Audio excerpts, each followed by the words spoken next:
Good morning to all of you. Second semester विषय विज्ञान के बारे में हम लोग चर्चा करेंगे। इस वीडियो के अंतर्गत हमारा आज का टॉपिक है पर्यावरण प्रदूषण। पर्यावरण प्रदूषण के बारे में हम जानकारी करेंगे और इसके विभिन्न भाग जो भी हैं, इसके प्रकार, उनके बारे में अध्ययन करेंगे।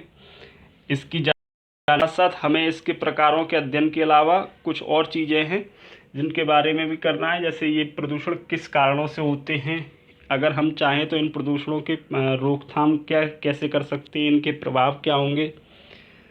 साथ के साथ प्राकृतिक आपदाएं, उनके कारण और उनके प्रभावों का भी अध्ययन इस वीडियो के अंतर्गत किया जाएगा। सबसे पहले हम बात करते हैं प्रदूषण की। तो पर्यावरण में प्रदूषक पदार्थों के प्रवेश के कारण प्राकृतिक संतुलन बिगड़ जाता है। इस दोष को ही प्रदूषण कहते हैं। अब बात आती है पर्यावरण प्रदूषण जो है प्रत्येक वर्ष 5 जून को मनाया जाता है, जिससे कि लोगों में पर्यावरण के प्रति जागरूकता फैले। लोग जागरूक हों अपने एनवायरनमेंट के बारे में, अपने आसपास के मौसम के बारे में, अपनी प्रकृति में होने वाले दैनिक परिवर्तनों के बारे में। इसलिए प्रत्येक वर्ष 5 जून को सरकार के द्वारा पर्यावरण प्रदूषण दिवस मनाया जाता है, लोगों को जागरूक करने के लिए। पर्यावरण के प्रदूषण के इस दिवस के दिन हम तमाम तरीके की जानकारियाँ जिनसे पर्यावरण प्रदूषण को रोका जा सकता है, जिनसे हमारे यहाँ खतरनाक प्रभाव इसके जो है देखने को मिलते हैं। नदियों, समुद्र का पानी जो है वो दूषित होता जा रहा है, वायुमंडलीय हवा हमारी पूरी दूषित होती जा रही है, हमारी जीवन शैली में तमाम तरीके के परिवर्तन आए, उन सभी के बारे में हम जानकारी करते हैं। अब बात आती है पर्यावरण प्रदूषण के प्रकारों की। तो प्रदूषण जो है वो कितनी प्रकार का होता है, इसके बारे में आप लोग सामान्य तौर पे जानते हैं कि प्रदूषण के जो भाग पढ़ते आए हैं हमेशा से कि प्रदूषण कितने प्रकार के कौन कौन से हैं। कुछ प्रदूषणों के बारे में इस वीडियो के अंतर्गत मैंने डिस्कशन किया है। हो सकता है कुछ किताबों में एक आध प्रदूषण और कहीं से कुछ भी लिखा हो या किसी में कम लिखा हो, ठीक है। वैसे कोशिश है इसमें सभी प्रकार के प्रदूषण शामिल किए गए। पहला प्रदूषण आप जो इसमें पढ़ने जा रहे हैं वो है वायु प्रदूषण। सेकंड पॉइंट है आपका जल प्रदूषण। थर्ड पॉइंट है आपका ध्वनि प्रदूषण। एंड फोर्थ पॉइंट है आपका मृदा प्रदूषण। और अंतिम पॉइंट है रेडियोधर्मी प्रदूषण। इनके बारे में हम इस वीडियो में जानकारी प्राप्त करेंगे। वायु प्रदूषण की बात करते हैं तो वायु में विभिन्न प्रकार के हानिकारक कणों के मिलने से वायु प्रदूषण होता है। इसके कारण क्या होते हैं? वाहनों से निकलने वाला धुआं, औद्योगिक इकाइयों से निकलने वाला धुआं और रसायन, आणविक संयंत्रों से निकलने वाली गैसें तथा धूल के कण, जंगलों में पेड़ पौधों के जलने तथा कोयले के जलने से और तेल शोधन कारखानों से निकलने वाला धुआं, ये सभी क्या हैं? वायु प्रदूषण के प्रमुख कारण हैं। इसका प्रभाव क्या होता है वायु प्रदूषण का हमारे एनवायरनमेंट पर, उसके बारे में अगर हम बात करें तो इससे सर्दी, खांसी, दमा, अंधापन, श्रवण शक्ति का कमजोर होना और त्वचा रोग संबंधी तमाम बीमारियां मनुष्यों को हो सकती हैं। साथ के साथ मनुष्यों के अलावा पेड़ पौधों और जीव जंतुओं पर भी इसके नकारात्मक प्रभाव पड़ते हैं ना। वायु प्रदूषण से सर्दियों में कोहरा छाया रहता है, जिस कारण धुएं तथा मिट्टी के कणों में कोहरे में मिला होना ये इसका प्रमुख कारण होता है। वायु प्रदूषण के कारण पृथ्वी का तापमान लगातार बढ़ता जा रहा है। वायु प्रदूषण से अम्लीय वर्षा होती है, इसके भी चांसेस होते हैं। इसको रोकने के लिए आप क्या कर सकते हैं, क्या उपाय हैं इसको जिससे आप इसे रोक सकते हैं? तो जनसंख्या वृद्धि को रोकने के लिए ठोस कदम उठाने चाहिए। अब वायु प्रदूषण का जनसंख्या वृद्धि से क्या संबंध है? जितना ज़्यादा हम लोगों की जनसंख्या बढ़ेगी उतना ही ज़्यादा हम प्राकृतिक संसाधनों का दोहन करते हैं। इसलिए ये एक महत्वपूर्ण पॉइंट है जो हमारे सभी प्रकार के प्रदूषणों को रोकने में सहायक हो सकता है। नेक्स्ट, लोगों को वायु प्रदूषण से होने वाले नुकसान के बारे में और इनसे संबंधित रोगों के बारे में जानकारी प्राप्त करानी चाहिए। ये भी एक महत्वपूर्ण बिंदु है। रीजन क्या है? जब तक हम लोग अवेयर नहीं होंगे, लोगों को जागरूकता नहीं होगी, उसके नुकसान क्या होंगे वो जानकारी नहीं होगी, तब तक हम लोग इन चीज़ों को नहीं समझेंगे। जैसे पहले क्या था कि लोग घरों पर ग्रामीण क्षेत्रों में और शहरी क्षेत्रों में भी काफ़ी हद तक चूल्हे वगैरह पर या उस पर स्टोव वगैरह पर जिनसे धुआं वगैरह निकलता है, भट्टी पर, इन पर खाना वगैरह पकाते थे। तो पॉल्यूशन जो है काफ़ी हद तक होता था, वायु प्रदूषण। वर्तमान सरकार ने इसके लिए प्रयास किए, सभी लोगों को गैस कनेक्शन दिए मुफ्त में, और सभी लोगों ने उसका प्रयोग भी किया, इससे काफ़ी हद तक कंट्रोल किया। अभी अगर पिछले कुछ समय से देखें, जैसे लॉकडाउन की स्थिति में क्या हुआ है कि सारे यातायात के साधन बंद हैं, इससे भी वायु प्रदूषण पर काफ़ी हद तक सकारात्मक प्रभाव पड़ा है ना। तो काफ़ी हद तक कंट्रोल कर लिया है इसको। तो ये चीज़ें क्या है, हमारे नुकसान भी है हमारे लिए। तो इन चीज़ों को हमें कंट्रोल करना ज़रूरी है और लोगों को जागरूक होना भी आवश्यक है।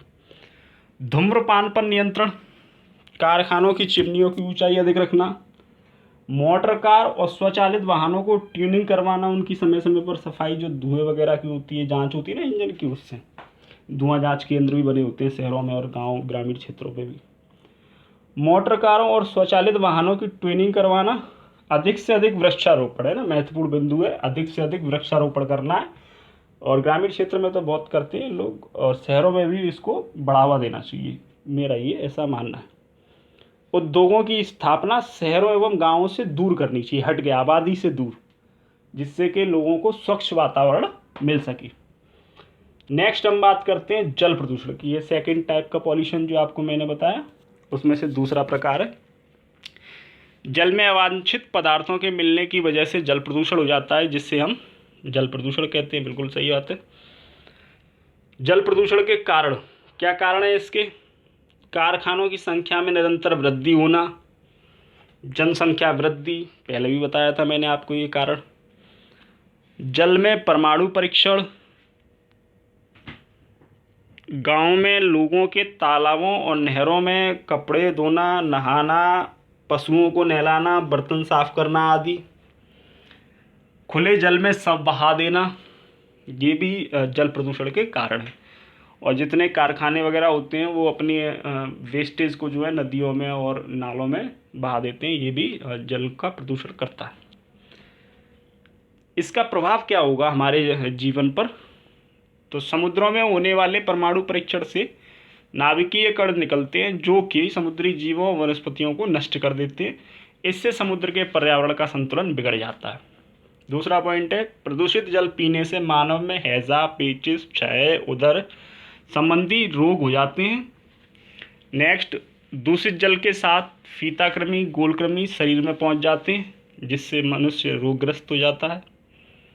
नेक्स्ट, जल में कारखानों से निकलने वाले अपशिष्ट पदार्थ गर्म जल स्रोत को दूषित कर देते हैं, जिससे वातावरण में वनस्पति और जंतुओं की संख्या में जो है एक तरीके का संतुलन बिगड़ जाता है। जल प्रदूषण से बचने के उपाय क्या है हमारे पास? तो नदियों या अन्य किसी जल स्रोत में अपशिष्ट न बहाना, सबसे बड़ी चीज़। और इसके लिए सरकार को प्रभावी कदम उठाने चाहिए, ठोस प्रयास करने चाहिए।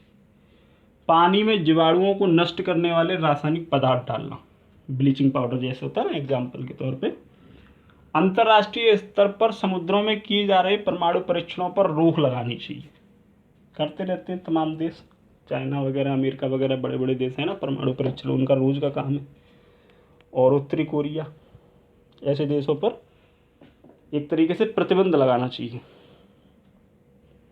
समाज व जनसाधारण में जल प्रदूषण के खतरे के प्रति चेतना उत्पन्न करनी चाहिए। ये बात महत्वपूर्ण है ना, मैं आपको लगातार बताता रहा हूँ। मानव जनसंख्या, जन चेतना और पेड़ पौधों को लगाना, ये तीन महत्वपूर्ण काम है जिनसे हम सभी प्रकार के प्रदूषणों पर विजय प्राप्त कर सकते हैं, कंट्रोल कर सकते हैं उनको, और बड़ी आसानी से हम अपना जीवन जो है व्यतीत कर सकते हैं।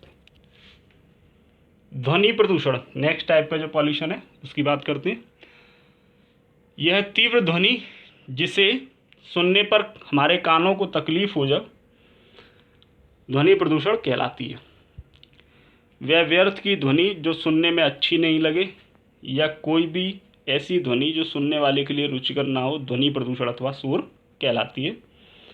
ध्वनि प्रदूषण के कारण क्या होते हैं? मानव द्वारा लाउड स्पीकरों का अत्यधिक उपयोग करना तेज आवाज़ में, प्रेशर हॉर्न का उपयोग करना, उद्योग धंधों में काम आने वाली बड़ी मशीनों से उत्पन्न शोर, शहरों में बढ़ते निर्माण कार्य से होने वाला शोर, और ट्रैफिक।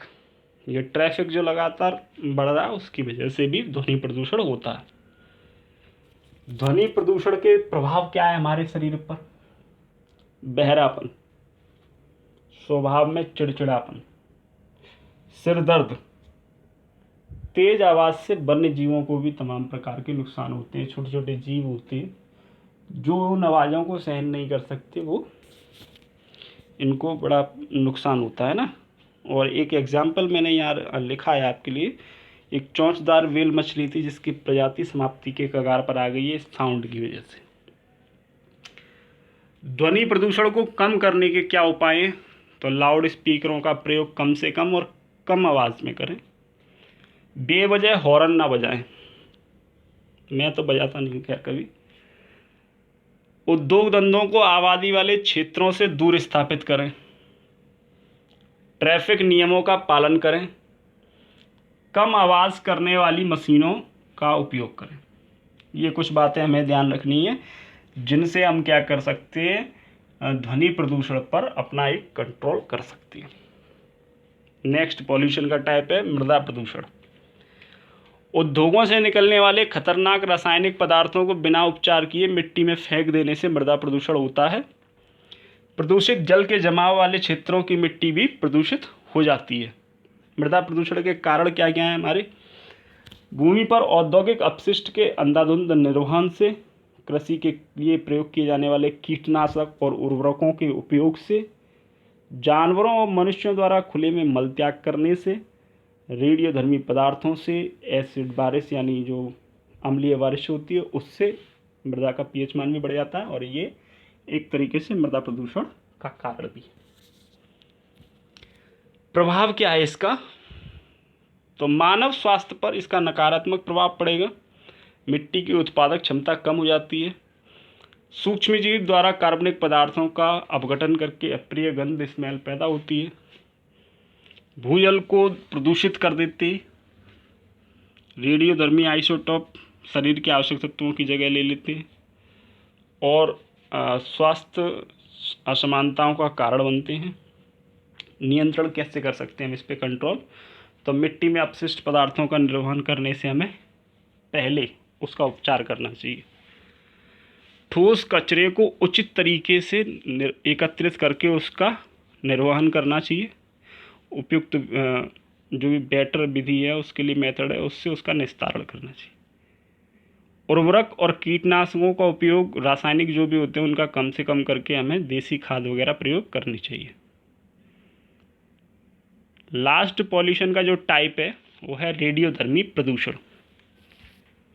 रेडियोधर्मी प्रदूषण बहुत ही खतरनाक होते हैं। इन पदार्थों का प्राकृतिक अर्थात खुले वातावरण के संपर्क में आने से रेडियोधर्मी प्रदूषण होता है। ये इसके सोर्स जो है वो दो टाइप के हैं। पहला है प्राकृतिक सोर्स जिसमें आंतरिक किरणें, पर्यावरण तथा जीव जंतु हैं। दूसरा सोर्स है इसका रेडियोधर्मी प्रदूषण के मानव निर्मित स्रोत। मानव निर्मित स्रोत में रेडियो डायग्नोसिस, रेडियोथेरेपिक उपकरण, नाभिकीय परीक्षण और नाभिकीय अपशिष्ट, ये सभी कैसे मानव निर्मित।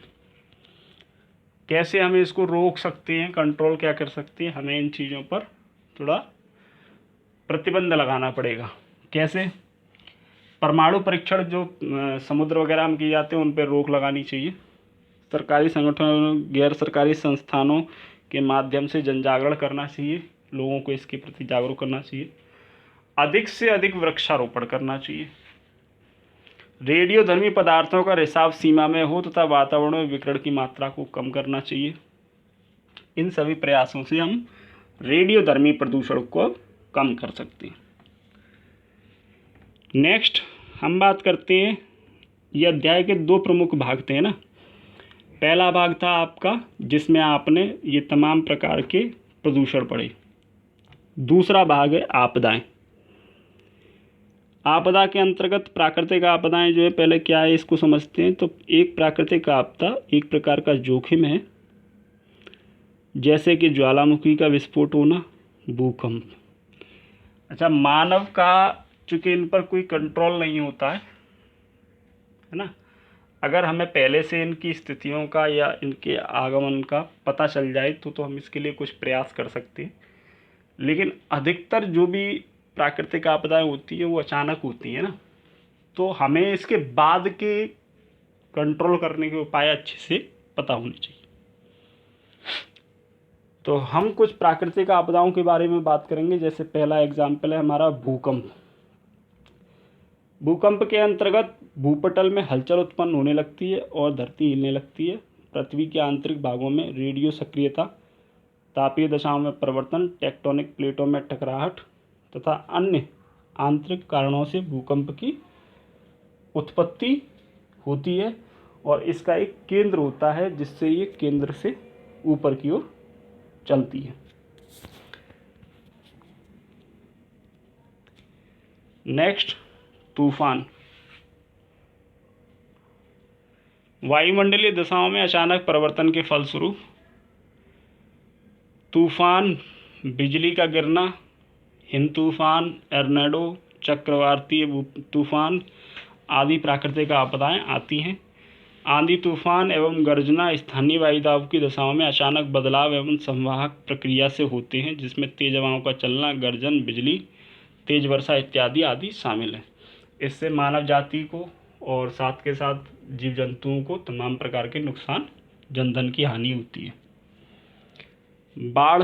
बाढ़ एक ऐसी आपदा है जो अतिवृष्टि द्वारा उत्पन्न होती है, जिसमें विस्तृत भूभाग जल से मग्न हो जाता है। बाढ़ एक जलीय प्रक्रम है जो नदियों के बेसिन अथवा मैदानी भागों को प्रभावित करता है। इसके कारण जो होते हैं क्या हो सकते हैं, जैसे अतिवृष्टि, पर्यावरण का विनाश, लगातार जो हम वनों की कटाई कर रहे हैं, भूस्खलन, प्राकृतिक जल प्रवाह में अवरोध उत्पन्न करना, बांध, तटबंध तथा बैराज का टूट जाना, अल्प समय में मूसलाधार वर्षा होना, अतिरिक्त जल प्रवाह यानी जितना उसका रेगुलर रूटीन में वाटर फ्लो होता है उससे बहुत ज़्यादा हो जाना। सूखा भी एक प्रकार की प्राकृतिक आपदा है जिसका प्रभाव प्राकृतिक पारिस्थितिक तंत्र पर पड़ता है, जो कि जनधन की हानि का कारण होता है। सूखे का प्रकोप ऐसे क्षेत्रों में होता है जहां वर्षा कम होती है अथवा लगभग न के बराबर होती है। मरुस्थलीय एवं अर्ध मरुस्थलीय क्षेत्र सूखे की चपेट में अधिक आते हैं।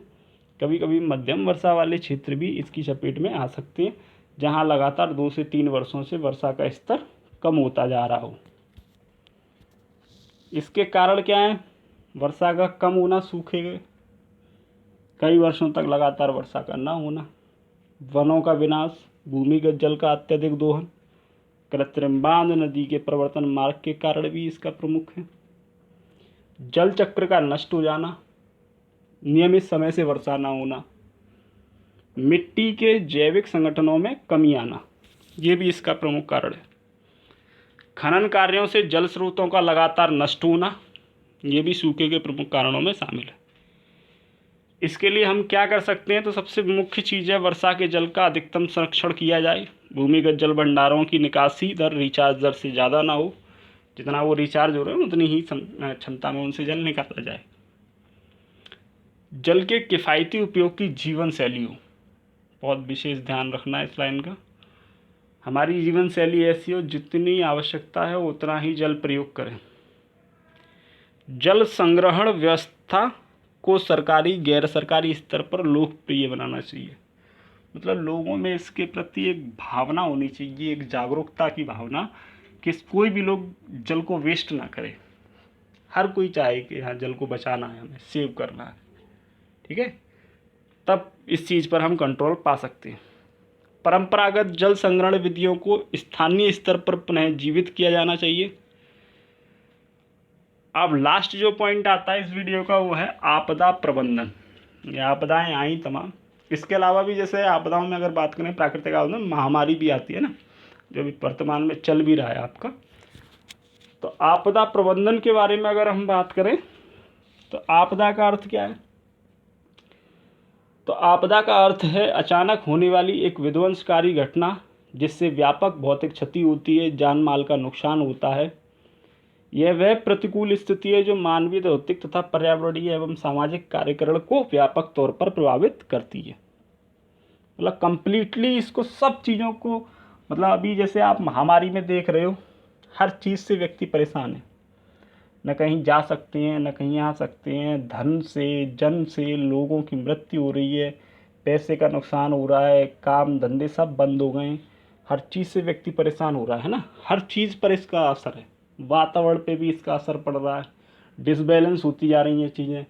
कुछ चीज़ें जिनका हमें प्रयोग करना है वो हम निरंतर प्रयोग कर रहे हैं, कुछ चीज़ों का प्रयोग बिल्कुल बंद हो गया वातावरण में, ठीक है। और निकलना तो अभी कुछ क्षेत्रों में बिल्कुल बंद है, धीरे धीरे कुछ क्षेत्रों में खुलता जा रहा है।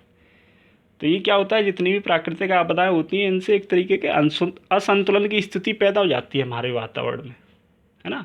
हमारी डेली लाइफ डिस्टर्ब हो जाती है, हर चीज़ पर इसका एक असर पड़ता है। इसके संबंध में सन 2005 में एक अधिनियम लाया गया था। उस अधिनियम में आपदा से तात्पर्य किसी क्षेत्र में हुए उस विध्वंस, अनिष्ट, विपत्ति या बेहद गंभीर घटना से है जो प्राकृतिक या मानव जनित कारणों से या दुर्घटनावश या लापरवाही से घटित होती है। सभी कारण संभव हैं। दुर्घटना जो है लापरवाही से भी हो जाती है, मानव जनित कारण भी हो सकते हैं, प्राकृतिक कारण भी हो सकते हैं, वो कैसे भी संभव हो सकती है ना।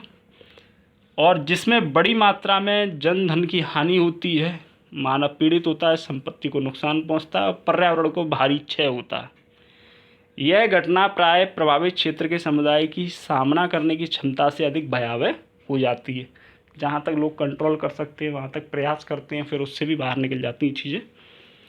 इसके नीचे एक आपको लिंक दिया गया, किसी को और अधिक स्टडी करनी हो इस टॉपिक पर, जिसमें आपका डिजास्टर मैनेजमेंट यानी आपदा प्रबंधन, इस टॉपिक को और डिटेल में पढ़ना हो और जानकारी चाहिए, हिंदी में लिखा हुआ है ये पूरा पेज जो लिखा हुआ है इसका।